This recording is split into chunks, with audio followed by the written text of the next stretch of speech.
Go on, back in. I like seeing a happy Joe Schmidt, though, you know what I mean? Because he's done so much for rugby over in Ireland. But do you know what I mean, though? It was just like, come on. No? How do you feel about it, Joe? What do you mean, come on? Just like, come on, lads, just finish it off. They got close, and it's just like, and that try at the end. I'm happy Australia were good. You dress it up like, England, you think... Yeah. Australia did really well to win it. Correct. Like, the narrative has kind of been, England have lost again. Like, they've gone down, they were leading at the end. And you're like, yeah, but Australia did really, really good. That passage of play to go and score that try was unbelievable. Yeah. So you kind of got to go like, oh, my God, could there have been other stuff in the game they could have got right? Yeah, of course they could, but that might not have changed the outcome. How will the narrow losses be affecting the team, though, Jeff? Yeah, the boys will be gutted. You don't want to be part of a losing team, and it's always a tougher Monday morning when you're going in there for that, of course. But I think there'll be a lot of positivity that there's these young boys in there. There is a lot of young boys. You've got to think about a lot of the experience that has left the squad in the last 12 months. And they're still on a journey that they just want to win, mate. Yeah. They need that, like, one thing. And what better team to do it against than the mighty Boca? But that might happen. It might happen. What do you mean it might happen? You don't believe that? I might. I believe anything in rugby these days, but I'm saying it might. Come on. We're going to talk about South Africa in a minute. They do look red hot, and the team looks so strong. I want to talk about Joseph Suaalii, though. How good stop it. No, he's handsome, and he was barefoot before the game, and the whole package. Sorry, why was he barefoot before the game? He's cool. He was feeling the grass. He was feeling underfoot. He was getting in tune with the Twickenham turf. He was phenomenal. Yeah, he was unbelievable, but he's got to put boots on, so he'll then stop feeling it. So I get it. He got better with boots on. He got so much better. He shouldn't be allowed to wear boots. Because he's that good, he should, have a disadvantage put against him that he can't wear boots. We'll see. Joe has got a point, though, about Australia, and we probably didn't give them enough credit before the game. They were absolutely brilliant, and we need them to be good. There's a Lions tour on the horizon, and we want to... When everyone's good, rugby's better, right? And isn't it actually the beauty about the game at the minute? If you take teams 1 to 8 in the world, put them up against each other, they play to the best of their abilities. You actually can't... I mean, Scotland, 8 entries into the Springbok 22, 12 clean line breaks. I mean, the fact that there was an excitement around every game this weekend. I mean, Fiji, Wales, last minute, Joshua Tuisava. So I do believe is the product amazing at the minute? Are we getting fans engaged? This past weekend is anything to go by. And the last try was absolutely sensational. They're calling it the try that was heard around the world. This is what the world had to say about it. McDermott, they go touch wider now, it's tipped on. L'accélération derrière. Et le ballon qui peut être donné jusqu'à Jorgensen. Oh, this is Jorgensen! Max Jorgensen! No! He didn't! Oh my goodness me! Il va le marquer! C'est énorme! C'est énorme, l'essai de Jorgensen! Oh, it's unbelievable! Ils sont magnifiques! A green and gold conclusion to a memorable game of Test match rugby. I'm not going to lie, that French commentary is a little bit over-enthusiastic for me. On petit peu, Mo. On petit peu. Right, let's switch our attention to England and, unfortunately, a few of their defensive frailties so far in this Autumn Nations series, with a couple of their tries they conceded against Australia.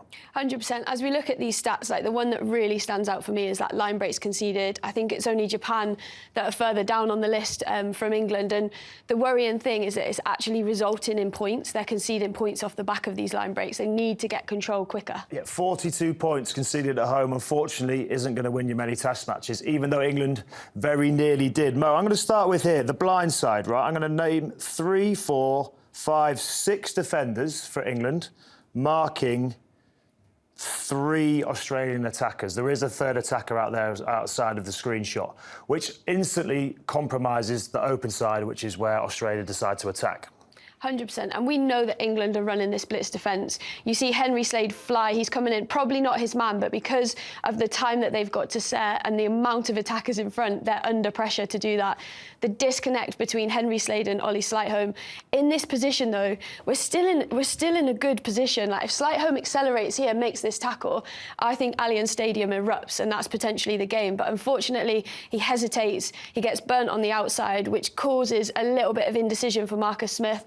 Also, you're drawing the arrows perfectly, but George Ford needs to be working across to cover so that it gives Marcus Smith that freedom to push up, put that pressure on the attacker and know that he's got a man covering in the backfield. Unfortunately, neither happens, and it results in this. As we roll this through, it is an unbelievable Lenny-Kitao offload off his left-hand chicken wing to score a try to break English hearts. But unfortunately, Mo, it wasn't the only time that England's defence looked a little bit shaky. Yeah, and let's put this into perspective. This is a line out maul 5 metres out. It's a very, very difficult place to defend. But at this point, that maul is dead. The urgency of England to get width in the defensive line to shut this play down is so important. Yeah, if you can see here, what happens is England don't dominate the tackle, which in a blitz defence you have to buy yourself time to go up. If you have a look at Henry Slade here, he's ahead of the ball already as a 13 trying to put pressure up. He has to then get back onside to put some more pressure on. What I'm also going to show you, Mo, is if you look here around the ruck, there's about 8 English defenders in the space of 7 or 8 metres because they can't fold round quick enough to help the outside defenders, which ultimately is where Australia look to exploit them. Absolutely, and the speed of ball as well really kills them. The disconnect between Slightholme and Slade again, but that was a 4-on-3 in attack, and actually it turned into a 3-on-3. Furbank just needs to come, give Ollie Slightholme that confidence that he's got the outside man so he can go and fly with Slade. Let's not forget, they've not played in an England shirt together, so that disconnect hopefully will grow with the more time they have. Just feels like they need to get on the same page, and it doesn't get any easier for England as South Africa, the world champions, the #1 team in the world, are visiting the Allianz Twickenham Stadium this Saturday. Craig, what do you make of that?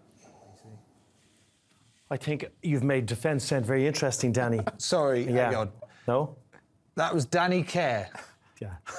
Analysing defence. Correct. OK. But he had Mo there to hold his hand. No, that's fine. To be fair. It's just that having played with DC for a number of years, he was best described, in fact, this one time in a team meeting, as a spineless coward of a speed bump at his attempts at defence. It was cutting. That's pretty harsh. It was harsh. But he did have an iPad as well. So yeah, Mo and an iPad. Tell you what, that should be his Instagram profile.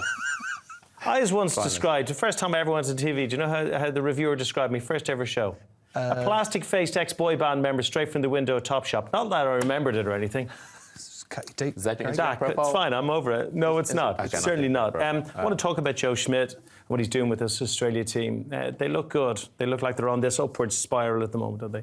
I think when you get any broken environment, you're not going to fix it overnight. David Campese had a full go at Joe Schmidt last week, telling him he doesn't understand the Australian identity, doesn't understand how to play rugby. What's he come out with this week? I haven't listened. He's the world's best coach. I love him. But I think Joe, he is probably one of rugby's good ones.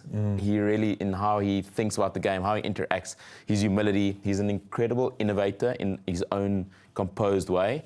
What he did with Ireland, Leinster was phenomenal, and he's building something in Australia where 2 weeks ago we thought Lions tour was going to be horrible, World Cup 27, what's Australia going to be? All of a sudden, 10 days later, you're thinking, how exciting is World Rugby? Tell you what, this has become a really, really important and significant Autumn Nation series. All these stories that are brewing over the course of it.